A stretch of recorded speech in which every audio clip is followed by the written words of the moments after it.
Hello student, स्वागत है आपका हमारे नए वीडियो में। स्टूडेंट, इस वीडियो में हम देखेंगे क्लास 9 और 10 के लिए जो चैप्टर है पहला, नंबर सिस्टम। इसमें नंबर सिस्टम में क्या क्या होता है ये हम समझेंगे। अगर आप 9 या 10 में हैं या फिर किसी भी कॉम्पिटिटिव एग्जाम की तैयारी करना है तो ये वीडियो आपके लिए बहुत ही इंपॉर्टेंट है।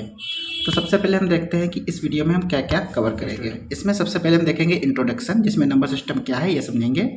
इसके बाद में नंबर सिस्टम में आता है भारतीय और अंतर्राष्ट्रीय नंबर सिस्टम, संख्या पद्धति जिसको बोलते हैं। एक इंडियन होती है, एक इंटरनेशनल।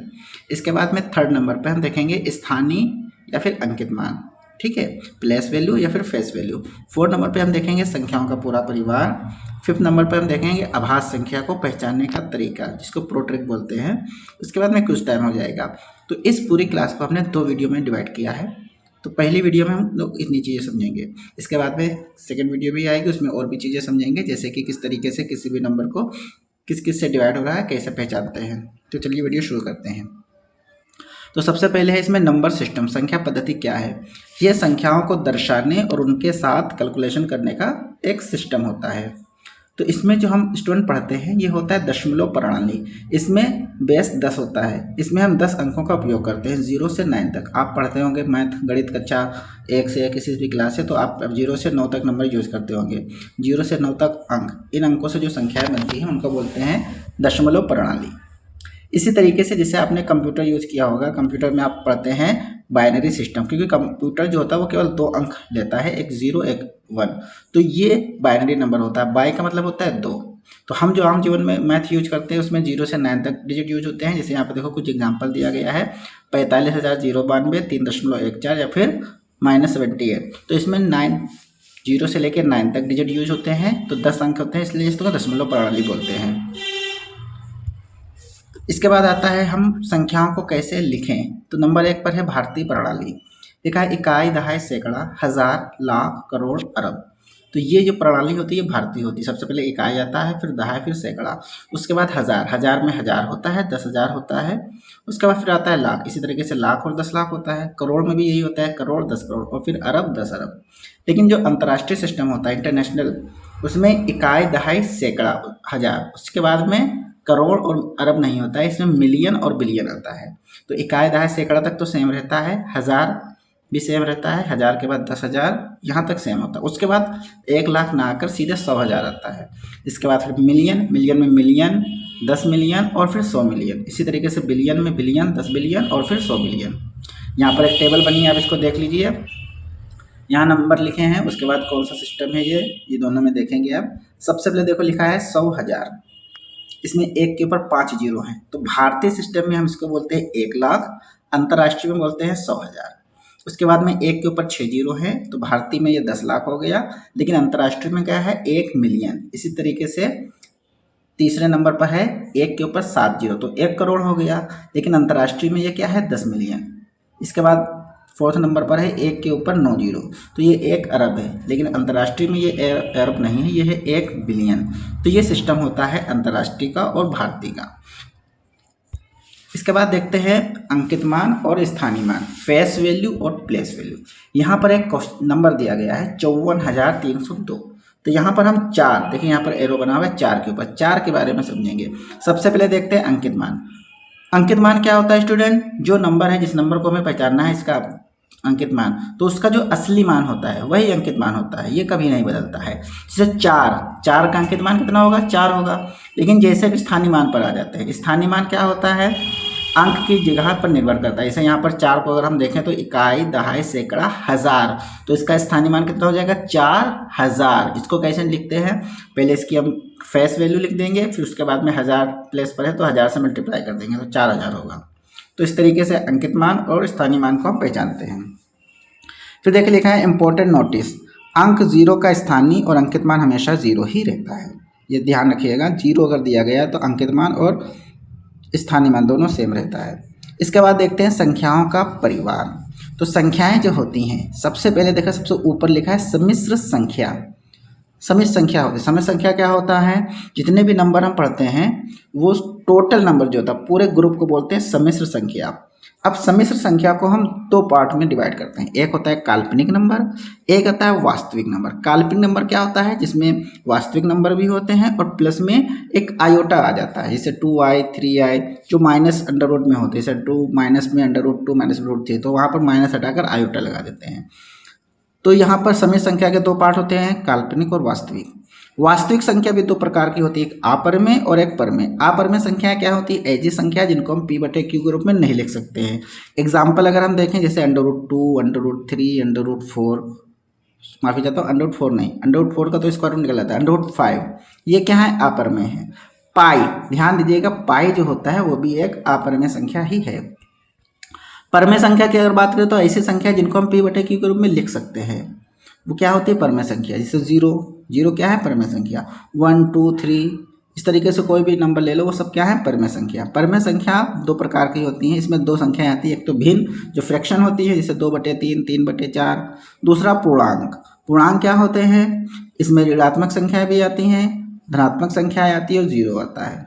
तो देखिए लिखा है पूर्णांक। पूर्णांक के दो पार्ट हैं, ऋणात्मक और पूर्ण संख्याएं। पूर्ण संख्या क्या होती हैं, पूर्ण संख्या में 0 होता है सबसे पहले, उसके बाद 1 2 3 1 2 3 4 5 ये 6 7 ये इन्फिनिट तक क्या होते हैं, प्राकृत संख्याएं होती हैं। प्राकृत संख्या भी दो प्रकार की होती है, अभाज्य संख्या और भाज्य संख्या, और उसमें 1 शामिल होता है, क्योंकि 1 ना तो भाज्य होता है ना अभाज्य। तो इस तरीके से ये पूरा जो है नंबर सिस्टम का ट्री बना हुआ है, द नंबर ट्री। इसको आप देख लीजिए, स्क्रीनशॉट ले लीजिएगा। इसको समझने से आपको किस तरीके से नंबर सिस्टम में वास्तविक परमेय संख्याएं होती है आप समझ सकते हैं। अगर आपको ये ट्री से समझ नहीं आ रहा तो आप दूसरा भी यहाँ पे देखते हैं, ये चीज़ देखिए, यहाँ पर देखिए डिफिनेशन लिखी हुई है। सबसे पहले लिखो, ऊपर लिखा है संख्याओं का प्रकार, द बेसिक। सबसे पहले क्या है, प्राकृत संख्या, नेचुरल नंबर। अगर आप इसकी डिफिनेशन देखें तो ऐसे कह सकते हैं, ऐसी संख्याएं जिनका इस्तेमाल, जिनका प्रयोग हम वस्तुओं को गिनने के लिए करते हैं। जैसे आप बाजार जाते हैं, कोई भी चीज़ खरीदते हैं तो आप क्या करते हैं, 1 2 3 से स्टार्ट करते हैं। तो ये सब क्या है, प्राकृत संख्या है। अब अगर प्राकृत संख्या में हम 0 को मिला दें, सम्मिलित कर दें, तो क्या बन जाता है, 0, 1, 2, 3। तो इन नंबरों को हम बोलते हैं पूर्ण संख्याएं, होल नंबर, यानी कि नेचुरल नंबर प्लस 0। अब अगर होल नंबर में यानी कि पूर्ण संख्याओं में माइनस के नंबर भी मिला दें, -1, -2, -3, तो ये बन जाता है पूर्णांक। इसके बाद देखो परमेय संख्याएं। परमेय संख्याएं क्या होती हैं, ऐसी संख्याएं जिनको हम p/q के रूप में लिख सकते हैं, लेकिन जहां q की वैल्यू 0 के बराबर ना हो। एग्जाम्पल दिया गया 1/2, 5। अपरमेय संख्याएं क्या होती है, जिन्हें हम p/q के रूप में नहीं लिख सकते, जैसे √2 को हम p/q के रूप में नहीं लिख सकते, या फिर पाई। ये सारी क्या है, संख्याओं के प्रकार है। यहाँ पर देखिए ग्रुप बना हुआ है, सबसे पहले नेचुरल नंबर है, फिर उसके बाद में नेचुरल नंबर में होल नंबर बढ़ा दिया गया है, तो होल नंबर के अंदर ही नेचुरल नंबर आता है, फिर इंटीजर है, फिर रेशनल नंबर। तो अगर हम देखें तो सबसे पहले क्या है, रेशनल नंबर। रेशनल नंबर के अंदर सारे नंबर आ रहे हैं, इंटीजर भी आ रहा है, होल भी आ रहा है, नेचुरल। लेकिन इंटीजर में रेशनल नंबर नहीं है, इंटीजर के अंदर होल नंबर है, नेचुरल नंबर, और होल नंबर के अंदर नेचुरल नंबर होते हैं। यानी कि इससे हम कह सकते हैं कि जितने भी नेचुरल नंबर हैं सारे होल नंबर हैं, लेकिन सारे होल नंबर नेचुरल नंबर नहीं हैं। इसी तरीके से जितने भी होल नंबर और इंटीजर हैं सबको हम होल नंबर और नेचुरल नंबर उनको हम इंटीजर कह सकते हैं, लेकिन इंटीजर को हम होल नंबर भी नहीं कह सकते, ना ही नेचुरल। इसी तरीके से जितने भी नंबर हैं, integer, whole number, natural number, इनको हम रेशनल नंबर कह सकते हैं। आप ध्यान रखिएगा, पाई एक अपरमेय संख्या है, इरेशनल नंबर है। इसके बाद देखते हैं सम संख्याएं, विषम संख्याएं और भाज्य संख्याएं। तो सबसे पहले देखिए सम संख्या, इंग्लिश में बोलते हैं इवन नंबर, जो संख्या 2 से पूरी तरह विभाजित हो जाए। अगर कोई नंबर ऐसा है जो आप डिवाइड करने पर 2 से पूरा कट जाए, यानी कि शेषफल 0 आ जाए, तो उनको बोलते हैं इवन नंबर। इसको पहचानने का तरीका क्या होता है, आपको इस नंबर में इकाई का अंक हमेशा 0 होगा, या फिर 2 होगा, या फिर 4 होगा, या 6, या फिर 8। अगर आप इन पांचों में से कोई भी इकाई का अंक देखते हैं तो हमेशा ही इवन नंबर होगा। एग्जाम्पल दिया 2, 14, 156। ये सारे क्या हैं स्टूडेंट, सम संख्याएं हैं।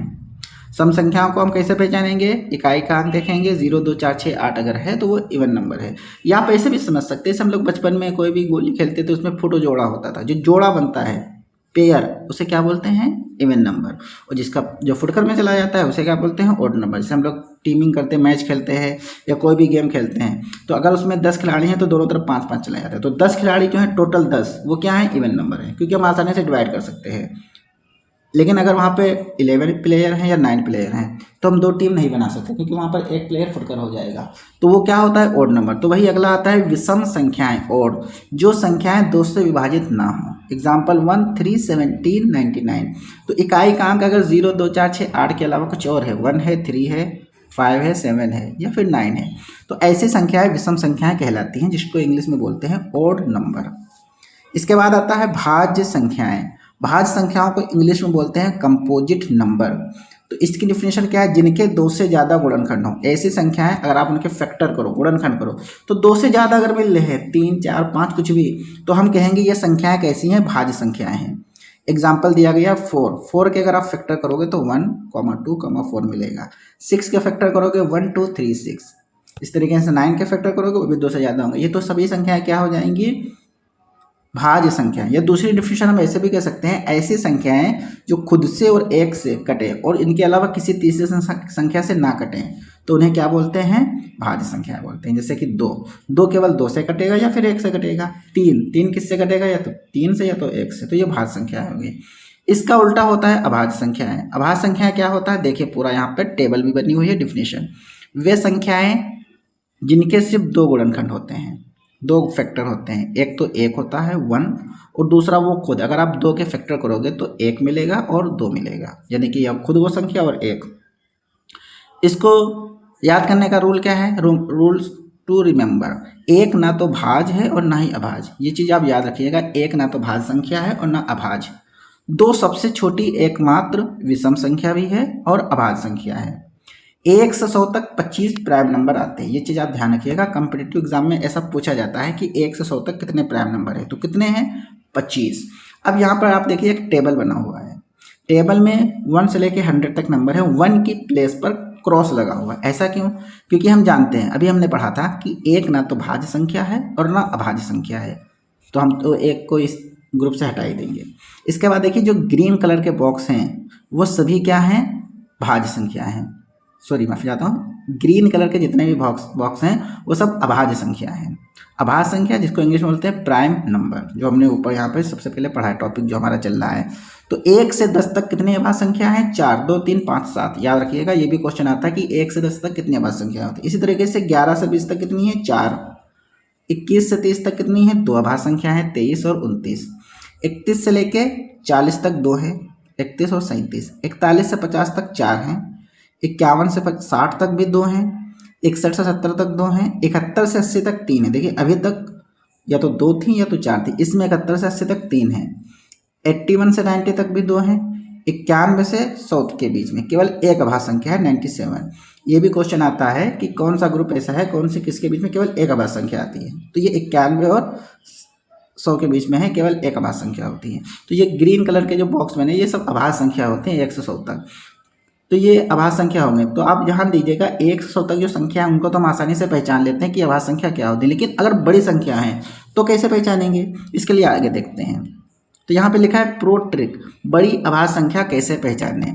तो इसका पूरा एक तरीका है, पूरा रोड मैप बना हुआ है, जो कोई आपको नीचे से समझना है। मान लीजिए एक नंबर है, उसको हमने n मान लिया, तो इसे चेक करने के 3 स्टेप हैं। पहला स्टेप देखो, सबसे नीचे लिखा है स्टेप 1 स्क्वायर रूट। सबसे पहले आप उस नंबर का स्क्वायर रूट निकालेंगे। n के पास का वर्गमूल m खोजें, यानी कि कोई भी नंबर है, जरूरी नहीं कि उसका स्क्वायर रूट निकल जाए, तो पॉइंट में आएगा तो उसके पास का वर्गमूल खोजना है। तो मान लिया m से छोटी वो m है। अब m से छोटी सभी अभाज्य संख्याओं की लिस्ट बना लेना है। फिर जो लिस्ट बनी है उसको n को उन नंबरों से डिवाइड करना है। अगर n किसी भी प्राइम नंबर से नहीं कटता है तो वो प्राइम नंबर है, और अगर कट रहा है तो प्राइम नंबर नहीं है। अब एग्जांपल देखते हैं, लिखा है, चलिए सॉल्व करते हैं। Let's check 299 and 307। क्वेश्चन 1 में लिखा है क्या 299 प्राइम नंबर है। तो स्टेप 1 हमने क्या पढ़ा था, सबसे पहले स्क्वायर रूट निकालते हैं। 299 का स्क्वायर रूट आ रहा है लगभग 17.3। ये हमेशा पॉइंट में आएगा इस तरीके से अगर होगा, तो यहाँ पर अगर 17.3 है तो हम इसका मान लेंगे कि ये 17 है, लगभग इसके पास का क्या है 17। तो 17 से सबसे छोटे जितने भी होंगे उसके प्राइम नंबर लिख लेना है, 2, 3, 5, 7, 11, 13, 17। अब बारी बारी से इन प्राइम नंबर से हम 299 को डिवाइड करेंगे। तो इसको जब हम डिवाइड करेंगे तो हम देखते हैं कि ये 13 से विभाजित हो रहा है। तो विभाजित होने का मतलब क्या है कि ये अभाज्य संख्या यानी कि प्राइम नंबर नहीं है, क्योंकि ये 13 से विभाज्य हो रहा है। अब बात ये आती है, कुछ लोग सोचेंगे डायरेक्ट ही 13 से कर लेते हैं, क्योंकि ये चेक कर हम कैसे पहचानेंगे कि 13 से ही डिवाइड करना है। तो यहाँ पर हम सबसे पहले स्क्वायर रूट निकालेंगे, जितने प्राइम नंबर मिलेंगे उनमें से हम करके देखते हैं। कुछ नंबर यहाँ से आप देखिएगा 2 से तो डिवाइड करने की जरूरत नहीं, क्योंकि देखने पर ही पता चला 2 से नहीं कट रहा है, 3 से भी पता चल रहा है। इसके रूल हम अगले वीडियो में देखेंगे कैसे पहचानेंगे किसी नंबर से कौन सा नंबर डिवाइड हो रहा है। ठीक है स्टूडेंट। अब इसके बाद सेकंड क्वेश्चन है इसमें, क्या 307 प्राइम नंबर है? फिर से वही काम करना है, 307 का हम प्राइम नंबर निकालेंगे, सॉरी स्क्वायर रूट निकालेंगे, तो 17.5 आ रहा लगभग। फिर से इसका छोटे सारे प्राइम नंबर लिख लेंगे, ये देखा है 2 3 5 7 11 13 17। अब हम 307 को इन सभी प्राइम नंबर से बारी बारी से डिवाइड करेंगे। तो यहाँ से देखिए, अगर आप डिवाइड करोगे तो ये किसी भी नंबर से विभाजित नहीं हो रहा है। तो जब किसी भी नंबर से विभाजित नहीं हो रहा है तो इसका मतलब ये प्राइम नंबर है। जब किसी से डिवाइड ना हो तो वो क्या होता है? प्राइम नंबर, यानी कि अभाज्य संख्या है। तो इस तरीके से हम किसी भी संख्या को चेक कर सकते हैं कि वो प्राइम नंबर है या नहीं है। अब हमने जितना भी पढ़ा है 1 मिनट में रिवीजन करेंगे। आपको इसका स्क्रीनशॉट भी ले लेना है और इसको नोट बना के रख लेना है। सबसे पहले हमने क्या पढ़ा था? System, number system. 1 करोड़ जो होता है स्टूडेंट, वो होता है 10 मिलियन के बराबर, पहली चीज़। उसके बाद हमने पढ़ा था वैल्यू, प्लेस वैल्यू और फेस वैल्यू। इसमें हमने क्या पढ़ा था? प्लेस वैल्यू बदलता रहता है, लेकिन फेस वैल्यू वही रहता है जो उसमें नंबर दिया है। प्राइम नंबर के बारे में क्या पढ़ा था? सिर्फ 2 फैक्टर अगर हैं, एक तो 1 और दूसरा सेल्फ यानी खुद, तो उसको हम क्या बोलते हैं? Prime number. 2 is the only even prime number. 2 एक ऐसा नंबर है जो केवल एक इवन नंबर है जो प्राइम नंबर होता है, बाकी जितने भी इवन नंबर होते हैं वो प्राइम नहीं होते हैं। मैजिक ऑफ 0 में क्या है? 0 का प्लेस वैल्यू और फेस वैल्यू हमेशा ही 0 रहता है। इसके बाद ट्रिक हमने क्या पढ़ा था? इसको प्रो ट्रिक बोलते हैं। फाइंड एन, जिस नंबर को हमें पता करना है उसका स्क्वायर रूट निकाल लेना है, फिर उससे छोटे सारे प्राइम नंबर की लिस्ट बना लेना है, फिर बारी बारी से डिवाइड करके चेक कर लेना है। अगर डिवाइड हो रहा है तो वो प्राइम नंबर नहीं है, नहीं डिवाइड हो रहा तो प्राइम नंबर है। तो इस तरीके से हमने जितना पढ़ा था यहाँ पे उसका रिवीजन हो गया है। अब हम देखते हैं क्विज टाइम। यहाँ पर ऑब्जेक्टिव क्वेश्चन दिए गए हैं, आपको इन सभी का आंसर कमेंट में बताना है। कैसे बताएंगे? सबसे पहले क्वेश्चन नंबर लिखेंगे, जिस नंबर का आपको आंसर देना है उसका फिर ऑप्शन लिख देना। जैसे क्वेश्चन नंबर 1 का आपको आंसर देना है तो क्वेश्चन नंबर 1 ऑप्शन ABCD जो भी सही लिख देना है। पहला क्वेश्चन है 10 मिलियन भारतीय प्रणाली में किसके बराबर, क्योंकि ये मिलियन अंतर्राष्ट्रीय होता है। ऑप्शन है 1 लाख, 10 लाख, 1 करोड़, 10 करोड़। सेकेंड क्वेश्चन में लिखा है संख्या 54,302 में शून्य का स्थानीय मान क्या है? 0, 100, 10, 1। इसका भी कमेंट करके आंसर बताना है। 3 में है सबसे छोटी अभाज्य संख्या कौन सी है? 0, 1, 2, 3। आपको अपना आंसर कमेंट में बताना है। इसके बाद देखते हैं क्वेश्चन नंबर 4। लिखा है इनमें से कौन सी संख्या परमेय यानी कि रैशनल नंबर है? √2, पाई, 5.2 या फिर √3। क्वेश्चन नंबर 5 में लिखा है क्या 307 एक अभाज्य संख्या है? हाँ या नहीं कमेंट करके बताना है। आपको सभी क्वेश्चन का आंसर कमेंट करके बताना है। अगर आपको वीडियो अच्छी लगे तो लाइक कर दीजिएगा, अगर आप चैनल पर नए हैं तो इसको सब्सक्राइब जरूर कर दीजिएगा। Thank you.